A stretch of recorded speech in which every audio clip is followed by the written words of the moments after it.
Friday the 13th, Carnival of Maniacs, Chapter 16. Sheriff Hazlitt poured 2 cups of water from the cooler and walked back over to the interview room, a dreary, windowless box off of the main office. He'd been kept up half the night, initially by the double homicide, but later by the fallout from Hunt Ridge.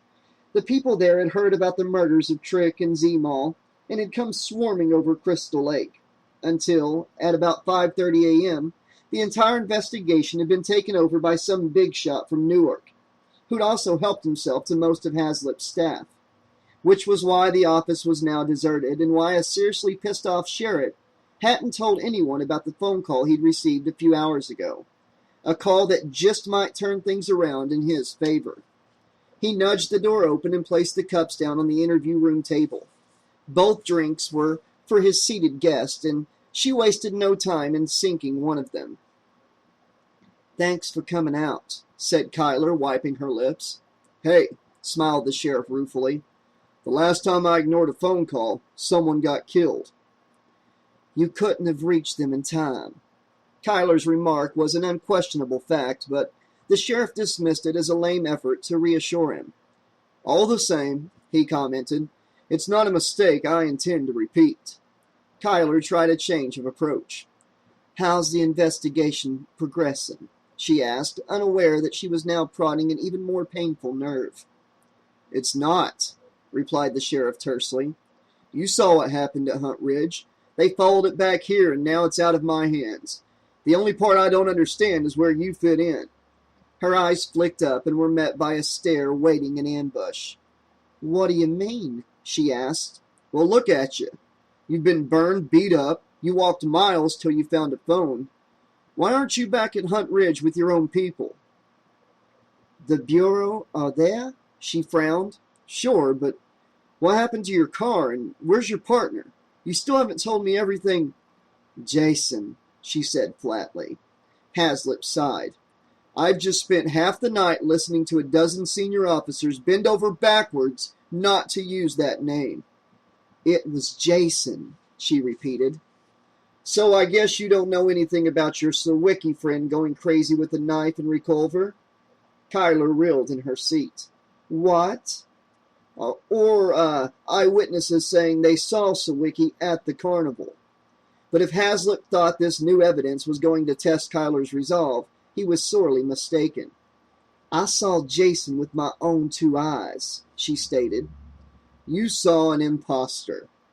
"Jason, an imposter, whoever. I saw him dragged from the back of this pickup truck." Kyler handed the sheriff a piece of notepaper. He looked at it and saw she'd written the full details of a suspect vehicle. "Find that truck," she said, "and you'll find the killer."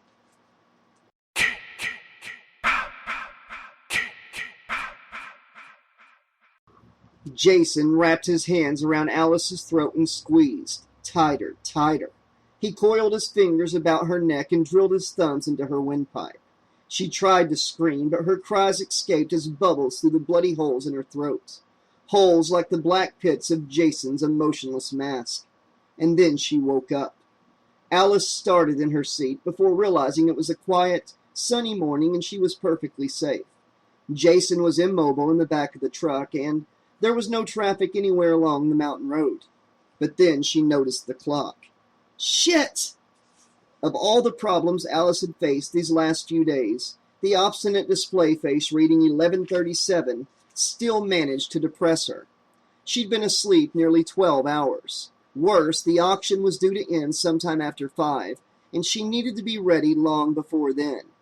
Wondering if anyone had placed any bids, Alice jumped out of the cab and ran around to the back of the truck, her boots scuffing the dirt as she eagerly went in search of the laptop. For a moment, the mere sight of Jason, the bastard who'd tried to tear her head off, was enough to deter her from climbing up onto the bed. But Alice swallowed her fear, and the travel bag was gone. At first, she thought she was just missing it somehow, but after she'd rolled Jason over and searched every inch of the vehicle 4 fucking times, she had to accept that the bag must have fallen out during the car chase. "Fuck," she whispered, and suddenly she was fighting panic. Her hand shook, and she started to bite her thumbnail. The travel bag was somewhere on the road behind her, but how far back? Surely, after what had happened at Harper Field, the cops would be everywhere by now. What if they already had the bag? What if she went looking for it and they caught her? Her truck was a mess, so she was hardly inconspicuous. Come on, Alice, think. If you get rid of Jason before sunset, you won't need the head anymore. So what do you need the laptop for? To sell Jason. She raised her forearm and saw the Zing-Bit ID and password written on the back of her hand. That's it, she gasped. You just need a computer. You just need a fucking computer. She clenched her fist and hollered. The mountain seemed so much more beautiful in the daylight. But then she heard a distant helicopter and remembered that Jason was lying fully exposed on the flatbed. Quickly, she got back in the truck and turned the ignition. Just 6 more hours and this would all be over. A miniature black hole had materialized inside the hallway of Ross Ferratu's mansion. It floated behind one of the security guards, and its intense gravity was sucking every particle of goodwill out of the atmosphere. "Where is the scuzzy-headed prick?" asked Ferranti as the tall assistant led him through the upstairs corridor. The guard said nothing, choosing instead to motion Luke through an open door into Jaomi's office. Ross was still glued to the monitor on his wife's desk, and now the whole room was ringing with the funk of his crevices. Ferranti looked around at the pink walls, the pink carpet, the pink furniture.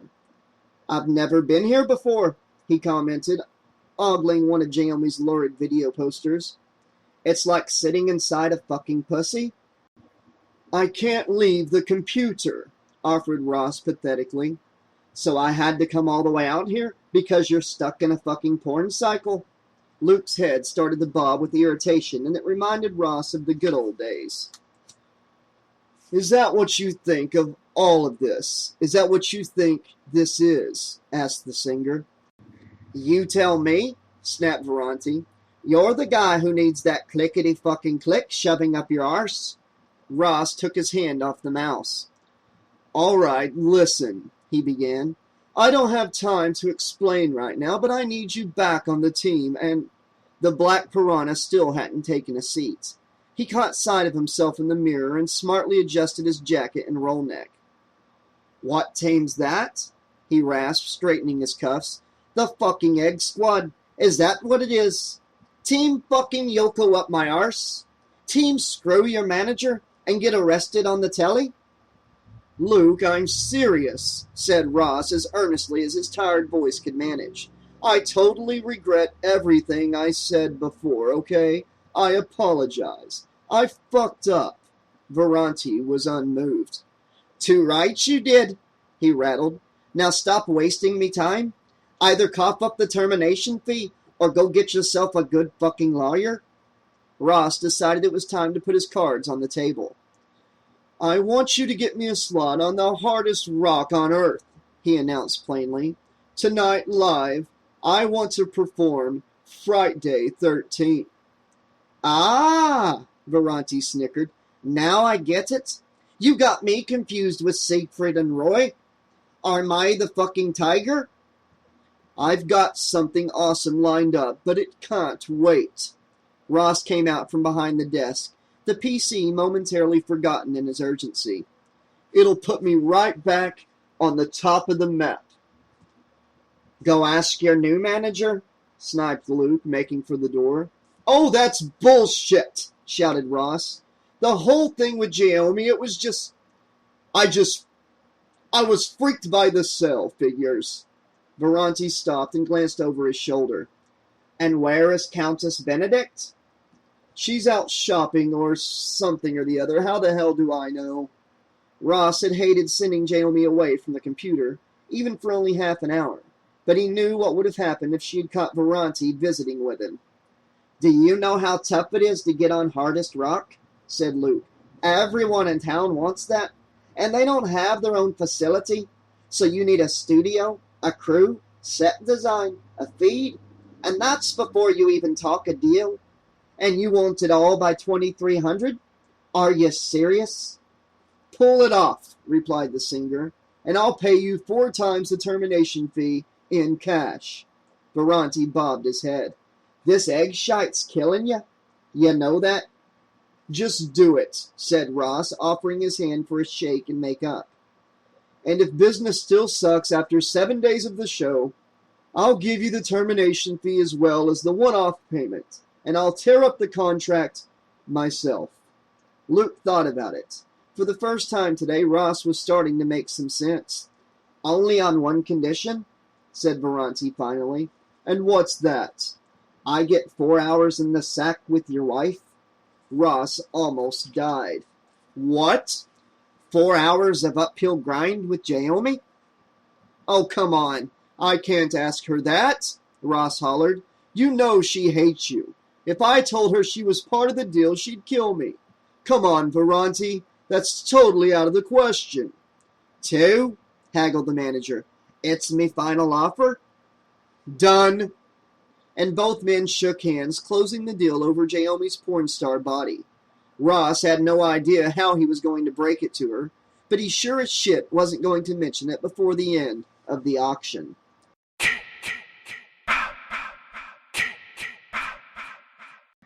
If Kyler had been able to get any closer to the Chrysler, what would she have seen? Would Tollison have been charred and barbecued?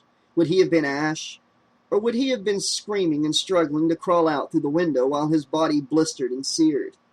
The door opened and Sheriff Haslip entered the interview room. Kyler had spent all afternoon sitting alone, so she thought he might have some news for her. But if anything, the cop seemed reluctant to speak at all. How are you feeling? He mumbled. I'm not quite sure, she answered pensively. Part of me wants to be out there, but the other half just wants to rest. I can understand that, he murmured. Have you had any sleep? Not really. Maybe if... I've been in touch with the Bureau, he said, talking over her in a now-or-never outburst. Kyler tensed immediately. You called them? No, he answered uncomfortably. I put a call out for the truck, like you asked, and one thing led to another, and... It's okay, she yawned. They're sending someone to pick you up. They want you to stay here until they arrive. Kyler nodded, but made no reply. Okay, then, shrugged Haslip. I have some work to do, but if you need anything, I'll be all right, she said, finishing the thought for him. Haslip smiled and shuffled out of the room. He closed the door again, but Kyler tried not to read anything sinister into it. She yawned and started to cross her legs when her shoe kicked something beneath the table. In her exhaustion, she'd completely forgotten about the travel bag. Presumably, she would have to submit it as evidence. Despondently, she put the bag up on the table, took out the head of Mrs. Voorhees, and saw the laptop. It was just lying there in the bottom of the case. Kyler couldn't believe she hadn't found it sooner. Keeping an ear open for the sheriff, she placed the computer next to the head and switched on the power. She watched impatiently as the PC chugged through its loading routine. Fortunately, it wasn't password protected, and in less than a minute the software was up and running. As far as Kyler could tell, the computer was owned by someone called Judge, and his most frequently used program was the internet browser. She opened the browser and searched through Judge's list of recently visited websites. After wading through masses of auto sports material, she found a series of offline pages cached from an auction site called ZingBid. There were over 30 auctions on the list, but the agent diligently worked through each one until she found the most impossible sell of all time. Jason Voorhees. Jaomi was beginning to resent the fact that Ross had taken up residence in her private office. There were dozens of computers all over the house, but he'd as much as told her he was afraid that if he moved from one machine to another, he'd somehow break his connection with the auction and lose everything. The moron. I heard Veronti came by earlier. Jaomi tried to sound casual, as if the comment was of no consequence. Ross looked up and saw her standing in the doorway. She was wearing her fitness baggies and hefting a pair of 1-kilo dumbbells like the dumb cliché she was. He came back to beg for his job, the singer lied outrageously. Ross really was looking terrible now. After one night in front of the plasma, one night screwing Jaomi and watching the auction, this was his third afternoon in a row without sleep. You told him to take a hike, right? Jaomi wasn't asking, she was telling. But Ross was slow to offer confirmation. In fact, he didn't give her any confirmation at all. Tell me about Jerry. he said, dodging the issue. Did you tell him to take the jet to New Jersey like I asked? Yeah, I did, she answered, but I still don't know why. Ross nodded at the screen. It's Jason. I need him back here tonight. But why New Jersey? She panted. Because that's where he'll be. That's where Jason always is. Jaomi seemed skeptical, but decided the course of least resistance was to humor the stinky son of a tard. So what's the price now? She asked. The tendons in Ross's hands pleaded for mercy, but he gripped the mouse and refreshed the screen yet again. $3.85, he laughed, and there's only an hour to go. Jaomi increased the speed of her reps. I wouldn't be surprised if you weren't bidding for one of your old robots. Every time you make a video, one of them gets stolen. They're animatronics, not robots, Ross insisted pettily. Frankly, Ross, I could care less if they were close on a stored dummy. I don't care. It's just not Jason, and you know it. Listen, shouted the singer. You just make sure you're ready with that bid blocker thing, okay? Oh, I'm ready, she fumed. Then maybe we can get this over with and go back to normal. And she used the word normal without any sense of irony. All across America and around the world, people were settling down in front of their monitors and strapping themselves in for the main event. Housewives checked their credit limits. Doctors called their telephone banking services. A trained criminologist, an ex-cop in Detroit, hundreds of kids and heavy metal freaks, an accountant, a schoolteacher, even an Italian priest. Regardless of local time, they were all logging on to Zingbid and getting ready for the countdown. Word of the unbelievable sale has spread across the internet grapevine, leaping from seedy forum to illegal chat room in a matter of hours. No one who could have stopped the sale knew it was even happening, and the media were equally in the dark, as the anonymous denizens of the digital underworld, seemingly harmless citizens living double lives, swarmed like rats towards the auction site. So far, potential buyers have been playing it cool, keeping the price low by not submitting any early bids. In the final 10 minutes, however, the wires would go crazy, with everyone either trying to outmuscle the competition or using the Russian roulette approach of trying to be the last person to click a successful bid before the clock ran to zero. The body of Jason Voorhees was the greatest collectible of a lifetime. Hundreds of greedy little fingers hovered over their mouse buttons in anticipation. Online gambling had nothing on this thrill. For the next 30 minutes or so, the world's most notorious serial killer was public property. Anyone could buy him, if they had the cash. But once the auction was up, he would be lost to everyone, except for the winner. There was less than 15 minutes to go before the end of the auction. Kyler worked feverishly on the laptop. She found Judge's website for the carnival, and the information it contained was invaluable, particularly the history page, which featured a biography for every member of the show. Judge was there, and so was a woman named Alice Whitney. Last night, when Kyler had first met Sheriff Haslip, he'd mentioned Alice Whitney as a suspect, and the seller's Zingbid ID was Alice in Monsterland. So although she was certain the computer belonged to Judge, Kyler was convinced that Alice was the one who'd driven the pickup out of Hunt Ridge. It was Alice Whitney who had Jason now. The wireless connection was already in operation, so Kyler skated her finger over the touchpad and reloaded the Zingbid page. Jason's current value was set at $400, which seemed an awful lot just to get killed. Kyler selected the link for sending questions to the seller and then, hoping that Alice would have some other means of checking her email, typed a message stating in no uncertain terms that Alice Jane Whitney was under arrest and that she had to surrender Jason's body to the FBI immediately. Kyler was about to send the message when the battery expired and the PC shut down right in front of her face. No!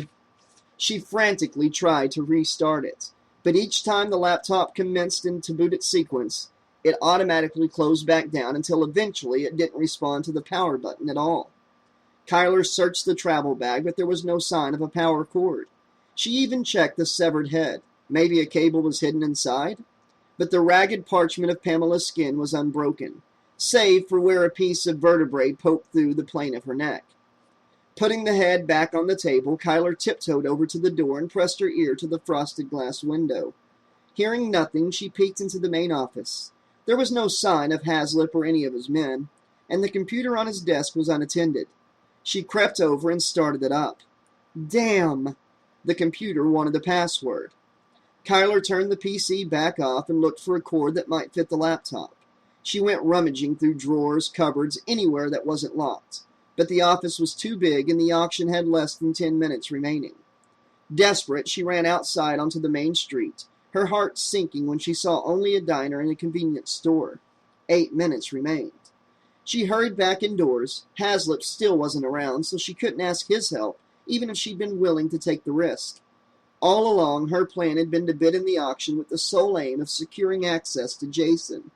But now time was running out, and she couldn't even get online. Kyler realized she had no choice but to call someone for help. Her cell was broken, but there were phones all over the sheriff's office. There was even one in the interview room. 7 minutes. Kyler rushed back to her bland guest room, checked the head and laptop were okay, and then picked up the phone.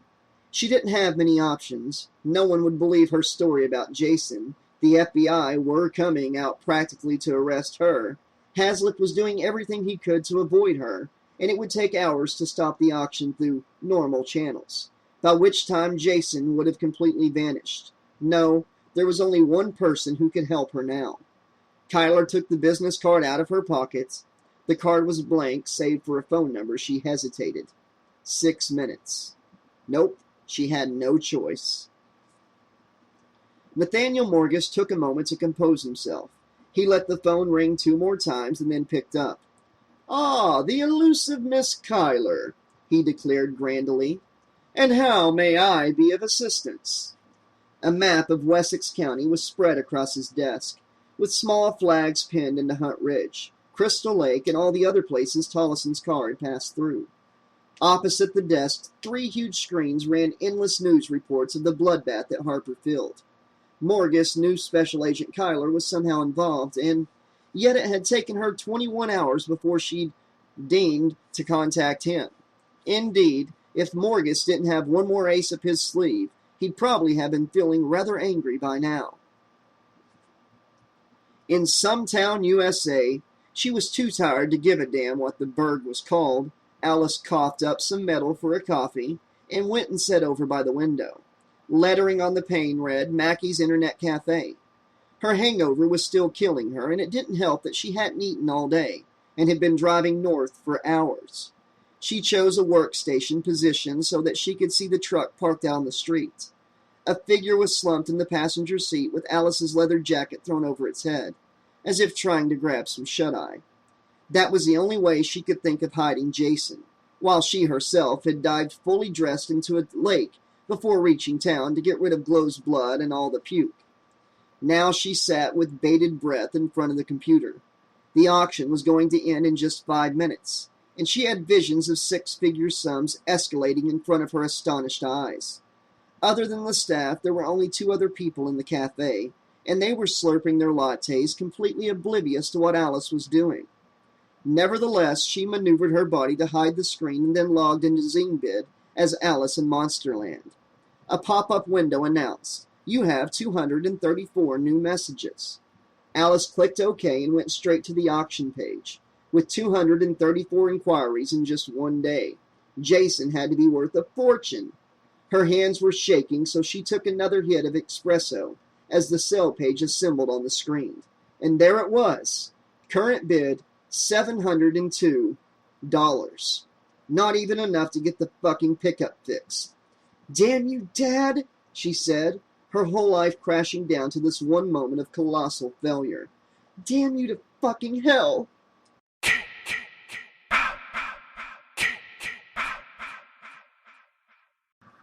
Chapter 17. 10 slimy slugs wriggled on the keyboard. The peripheral was exotic, handmade brushed chrome.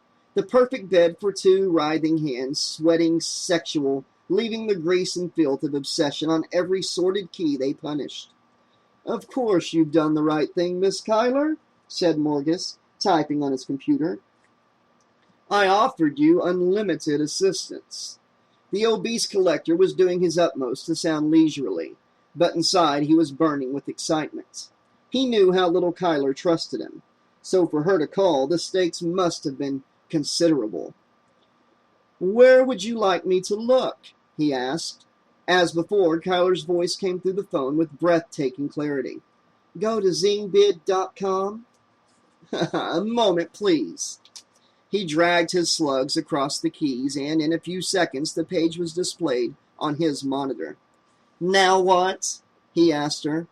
"Find the search box and—" She stopped. "And what, Miss Kyler?" Silence.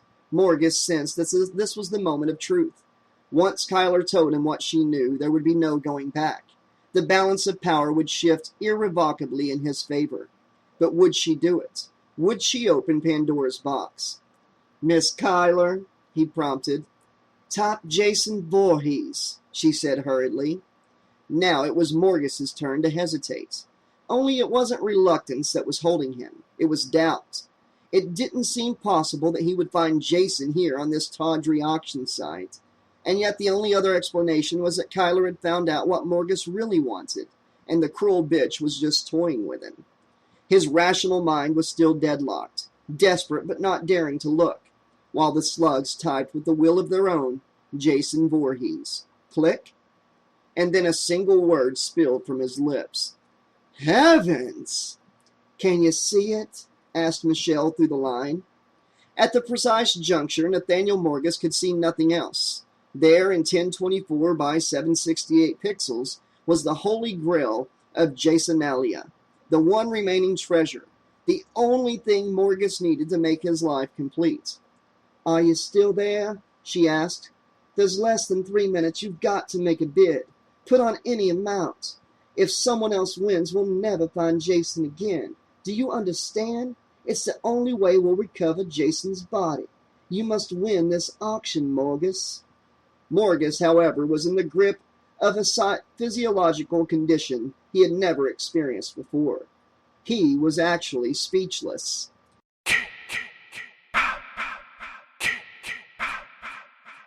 Ross Ferratu, however, was screaming his lungs out. No sleep for 3 days, a bucket of drugs, and shouting at the top of his voice. It was just like being on the road. "Shit, Jaomi, shit!" he cried, slamming some uppers into his mouth, quickly followed by a low-fat, high-calf triple cola. "Don't panic," she grouched. "It's under control." "But it's just hit 2.5. He pointed at the screen. "And there's 3 minutes left." "Quit whining." Jaomi had gone to fetch another chair and was now firmly in the driving seat. Ross remained center monitor, but Jaomi held the mouse, and even getting that off the dillweed had been a trial. She'd had to drop one of her dumbbells in his nuts before he'd even consider surrendering. "Are you sure the blocker thing will work?" he asked nervously. "Ross!" Jaomi's coding pride was momentarily offended. "I use it all the time. Don't worry." "So why don't you use it now, just in case?" "Because," she sighed, "it only lasts 30 seconds. "So?" She wanted to strangle him. "So, there's 2 minutes left. If I use it now, everyone will have 1.5 minutes to beat you." Oh, I get it," he nodded. "Okay." "All you have to do," she explained, "is make sure you've got enough money to beat the last real bid." "Like that'll be a problem," Ross jeered. Famous last words. Jaomi refreshed the screen, and the current bid changed from 3,000 to 200 to $1 million. Ross fell off his chair and screamed.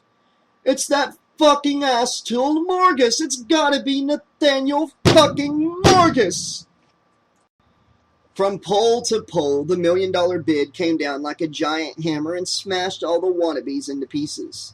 The kids who'd pulled their allowances, the low-budget movie maker who'd redirected a couple of cash buckets from his latest project, the Chicago syndicate who agreed Jason might constitute a high-risk investment package, the internet addict who'd staked all his disabled mom's savings, the trauma therapist who secretly masturbated over photos of real murders, when not at work counseling victims of crime, the Norwegian paranoiac who was convinced he was bidding on the body of Elvis as one. They united in their disappointment, and a collective groan traveled through the time zones like a Mexican wave of frustration. In particular, Kevin Ray of Utah thought that such a high bid was totally against the spirit of Zing bid, and had already started angrily typing an email of complaint to the site administrator. Nathaniel Morgus, however, was perfectly content.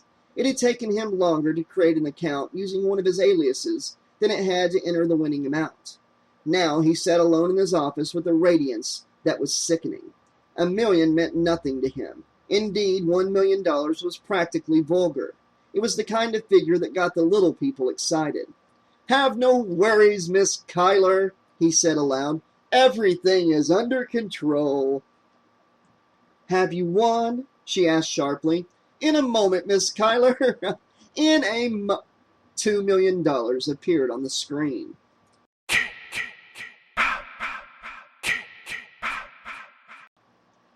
"What the hell did you do that for?" hollered Jaomi.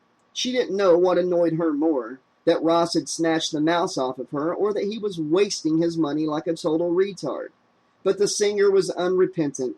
He stared at the monitor with the concentration of someone whose prehistoric hunter-gatherer instincts, so long dormant, had been reawakened. "I can't let him beat me," he announced determinedly. "What is wrong with you? You don't bid until I start the blocker. If you just leave it alone, you could have got it for $1 million. Now it's going to cost at least $2 million, and if someone raises..." "I'm not going to let that fat bastard win, not this time."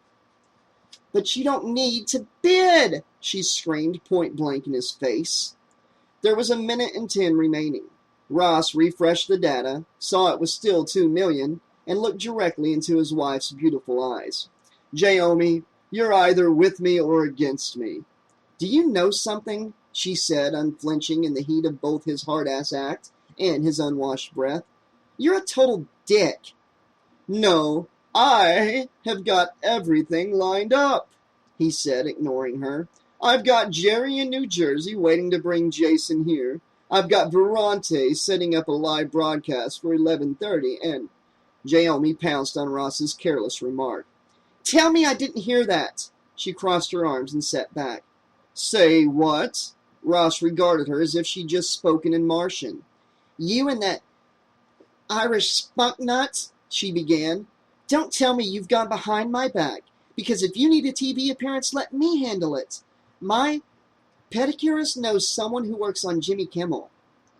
"Oh yeah, 'cause Kimmel's so funny," boomed Ross, completely beyond patience.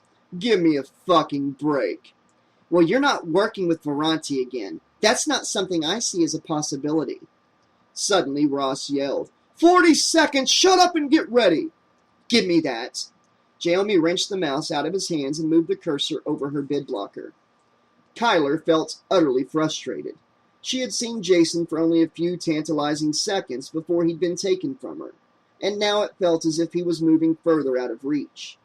The only hope she had was this last-minute phone call to her sinister ally, a man whose name and motives remained a mystery, and who had just given a throttled cry not unlike the exclamation of a cardiac arrest. "Is something wrong?" asked Kyler. Instinctively, she clutched at the phone as if trying to wring Jason out of the plastic. "Hello?" she called again. "What's your current status? Are you still the highest bidder? Hello?" Suddenly, the line went dead. Kyler immediately replaced the handset, lifted it up, and nothing. No dial tone, no ringtone, just silence. She punched some of the buttons and hit the studs a few times, but nothing worked. Damn it! Confident that no one else was around, she turned to go out into the main office. Suddenly, she heard a voice. "You're wasting your time, dear. No one can help you now." It didn't seem possible. The words had come from behind her in the small, empty interview room, a cramped space with no windows and no other doors. Kyler whipped out her Glock and spun in the direction of the voice. Her barrel came to rest on the head of Pamela Voorhees.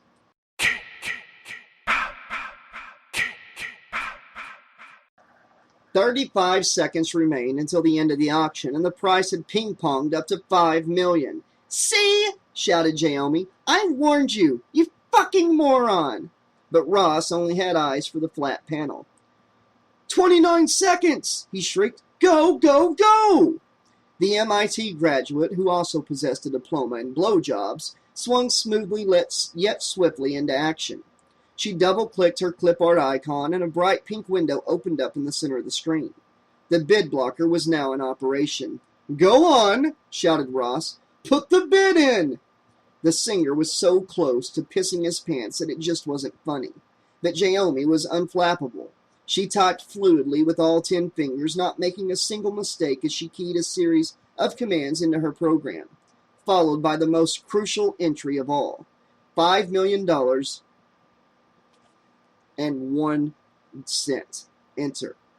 A scrolling heap of hexadecimal numbers ran down one side of the bid blocker, as it operated at lightning speed to head off any rival submissions. What Jaomi was doing was purely illegal, but no one had found her out so far, so why should they do so now? A pop-up message appeared on the monitor. "You are now bidder number 1. Please refresh your screen to check for higher bids." As if Ross needed telling twice, he cheered with excitement and gave his wife a peck on the cheek. Her bid blocker had another 19 seconds left, while the auction only had 14. And their convulsive flailing was any measure. The 10 slugs had just been dipped in acid. Morgus banged on the numerical keys, hit return, clicked OK, thrashed in 6 more zeros, but nothing. Nothing would work. "Miss Kyler!" His usual quiet eloquence had tightened into a piercing whimper. "Are you there? Please, speak to me." He typed $6 million for the 6th frantic time, but still some cretin named Jamantes 63 was shown as the highest bidder with only $5 million and 1 cent. There had to be a fault with the website. Morgus banged his fist on the desk. "Miss Kyler!" he bellowed, screwing his mouth up into a snarl. The snarl became a wordless roar as he pushed another button on his phone. "Miss Cordelia, come see me at once!" His recently promoted assistants had no time to answer before Morgus switched back. "Miss Kyler, this is your fault!" He saw the monitor, 5 seconds left. "Miss Kyler!" 4. "I'll kill you for this!" 3. "Rah!" He grabbed the flat panel and threw it across the room. 2. He dashed the keyboard sideways onto the marble floor. 1. "No!" 0. He stood up and toppled the entire desk. The phone, the lamp, the antique crystal paperweights, they all crashed against the floor in an arc of petty destruction. By the time Miss Cordelia entered the room, her employer had wrecked everything, even the Whistler landscape and the $3 million vase he kept on the side of the room. Nothing had escaped his vandalism. How can I help you, sir?" Miss Cordelia could barely bring herself to speak, and when her employer turned, she almost fainted. The bald, sweaty tyrant had foam on his lips and was ranting like a maniac. "Get in touch with Zingbid," he raved. "Find out who their top people are and fire them. I don't care how much it costs, just do it. Kill them if you have to. I want that auction overturned." Miss Cordelia hadn't had a clue what her employer was talking about, but she didn't dare interrupt him. "And contact Jamantes 63, he bellowed. "Find out who he is, retrieve Jason's body, and kill him. Do you hear me? Kill him dead." Cordelia tilted her head in terrified obedience. "I want them all killed," he went on, his hands grasping the air, reaching impulsively for something else to break. "I don't care what you do. Use their families if necessary, but just bring me that body!" Though she remained convinced the auction was a hoax, Jaomi couldn't help but get swept along with Ross's happiness. The last time she'd seen him party like this was the time he discovered his name in an encyclopedia he'd once bought. He picked up the Ultimate Crystal Lake Massacre sourcebook, just to add to his collection, and had been amazed to find himself listed for all the Jason Voorhees references in his music. Just like then, Ross was now dancing and cheering. He was sticking cocaine up his nose and champagne down his throat, and Jaomi was suddenly the most fantastic woman on the planet. He kissed her from every angle and kept telling her how much he loved her. "I don't fucking believe it!" he yelled, but every time he looked at the computer, the text remained the same. Congratulations, you are the winner of this auction. I just hope you don't regret it, said Jaomi maternally.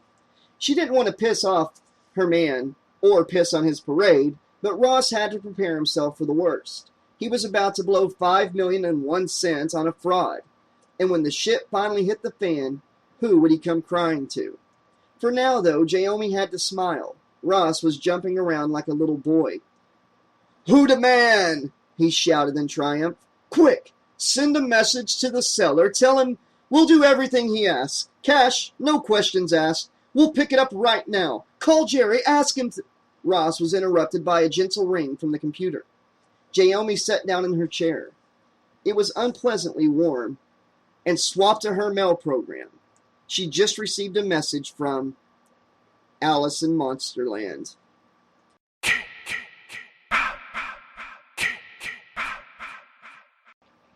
Alice suddenly realized that everyone in the cafe was staring at her. The two other customers both had quizzical smiles on their faces and were looking at her expectantly, waiting for her to share, while the serving staff were watching her for signs of trouble. None of them knew she had just seen the auction finish on $5,000,001, and that she was going a happy version of Postal. She wept, she cheered. Her first cry had made one guy choke on his cappuccino. She clapped her hands and wrapped her arms around herself. She stood up and sat down again. She looked a mess. She was torn with conflicting emotions. Her dead father, Kenton Freely, and his attempts to use her, the carnage at Harper Field, the road chase, Jason Voorhees alive and killing, $5,000,001. None of it seemed real. $5,000,001. Just numbers on a screen. It meant nothing. Yet. "I'm sorry," she mumbled, smiling at the bewildered and slightly nervous onlookers. "I'm not a nut. I promise." She burst out laughing. "Okay," said one of the men behind the counter. "I'm going to have to ask you to respect the rules of this establishment, though." "Respect?" giggled Alice. "If you don't shut your fucking mouth, I'm going to buy the stump. Now, where's the nearest bar?" Kyler had barely had time to react to the voice when she heard the front door to the sheriff's office open and close. Someone must have entered from the street outside. "Sheriff, is that you?" she called. She waited a moment, but there was no response. Quickly, she holstered her handgun and made for the door, only to find she couldn't move. "Not so fast, dear." It was that voice again. "You're going to help me find my special, special boy." Suddenly, Kyler felt as if her whole face had been injected with Novocaine. Her legs refused to budge, and images of murder filtered into her desire. But unlike Glow and Alice before her, Kyler immediately understood that the life force of Pamela Voorhees had lived on inside that shriveled skull, and was now creeping like ivy through her very soul. "This is not going to happen," she gasped, fighting the possession. "Oh, but it's already happened, dear," laughed Pamela as she forced the agent to take a step back towards the table. Kyler recalled the speech she'd given Tollison, the same speech she'd uttered many times since childhood, about not letting anyone use her or make her into a victim. "Mom?" "Yes, dear," answered Pamela. Summoning all her willpower, Kyler reached inside her blouse for the sole remaining keepsake of her murdered mother. As soon as her fingers touched the locket, Pamela grunted like a wounded pig and was ejected from her mind. "It's not possible!" cursed Voorhees. "You're too strong!" Kyler staggered forward with a sudden release of exorcism. She almost crashed into the table as all feeling and power was restored to her. "You're no longer a credible threat, Mrs. Voorhees," she panted. "If you don't let me in," Pamela began to threaten, "you've failed." "Please," begged the disembodied killer. "You must let me in. My Jason needs me." Kyler arched an eyebrow. "You know where he is?" "How could I not?" gasped Pamela. "I'm his mother. All I've wanted all along is to join my special, special boy." "But if you're such a good mother," Kyler observed harshly, "why doesn't he come to you?" If anyone else could have heard this otherworldly dialogue, they would have sensed the rage fermenting beneath Pamela's reply. "It's not that simple," she boiled. Suddenly, Kyler remembered seeing Jason being dragged behind the pickup. He wasn't moving at all. And how could Alice sell Jason on Zingbid? And why hadn't Jason killed anyone until Glow and her friends had found the cabin? There's something wrong with him, she realized. That's why Jason can't come to you. He's in some kind of dormant condition. Pamela sniggered. Oh, and I suppose all those people at the carnival just fell to pieces. Then it's only at certain times, guessed Kyler, and she knew from the turmoil in her mind that she'd just hit pay dirt. That's it. Jason can't come to you because he's immobile, except under special conditions. Specific conditions. You don't know what you're talking about. Kyler drew her Glock and shoved the muzzle into Pamela's left eye. Tell me how it works, she demanded, or I'll give you more holes than Jason's hockey mask. She squeezed the trigger and there was a faint click as the first of the 3 automatic safeties disengaged. All right, said Pamela. Take me to him and I'll tell you.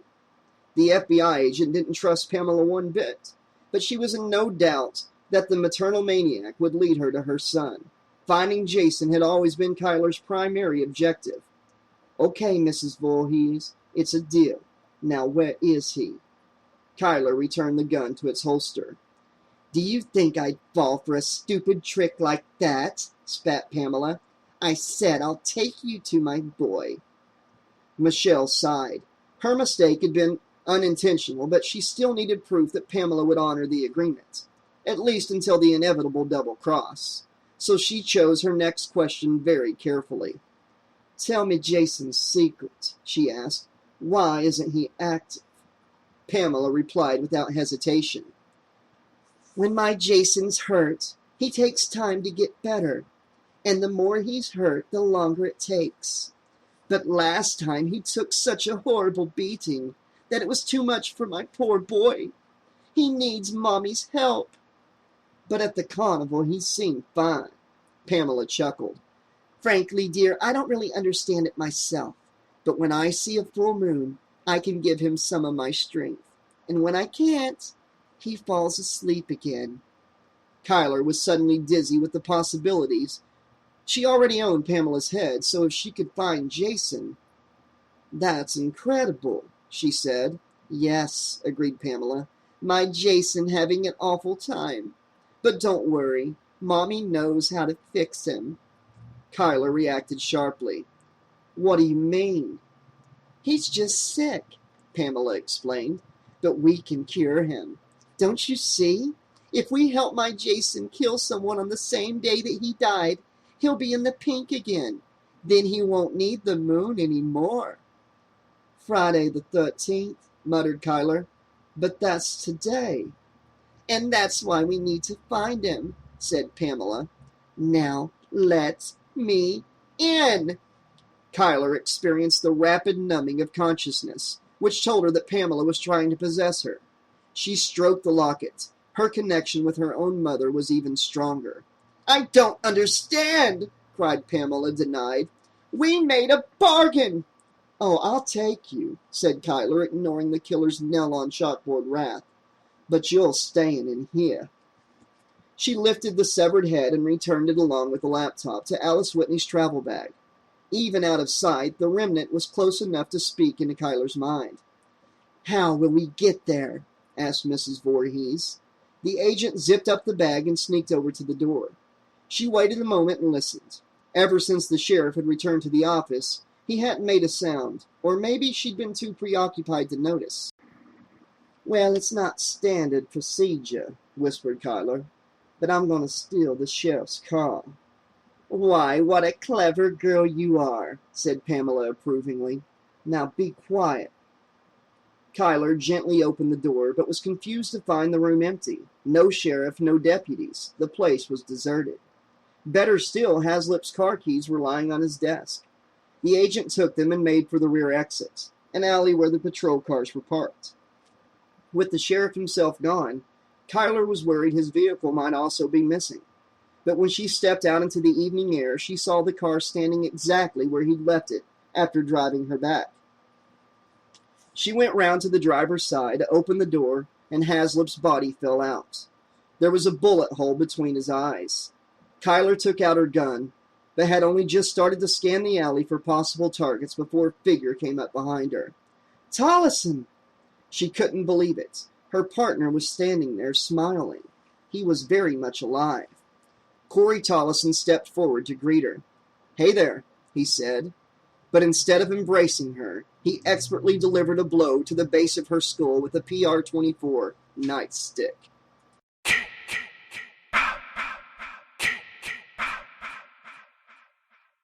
Okay, this has been chapters 16 and 17 of Friday the 13th Carnival of Maniacs. And would you believe there's only 34 pages left? One more upload until this book is finished. I don't see how all of this can get resolved in 34 pages, but we're going to find out, aren't we? Let me know what you thought of tonight's upload in the comment section below, what you've thought of the book so far, and what your predictions are for the final upload. And I'll be back as soon as I can, most likely the first of the week, if not sooner, with some more of Friday the 13th, Carnival of Maniacs, the ending, Chapter 18, and the epilogue. Till next time, this has been your friendly neighborhood 80s slasher librarian saying, thanks for listening, and always look out for the double cross as the plot thickens.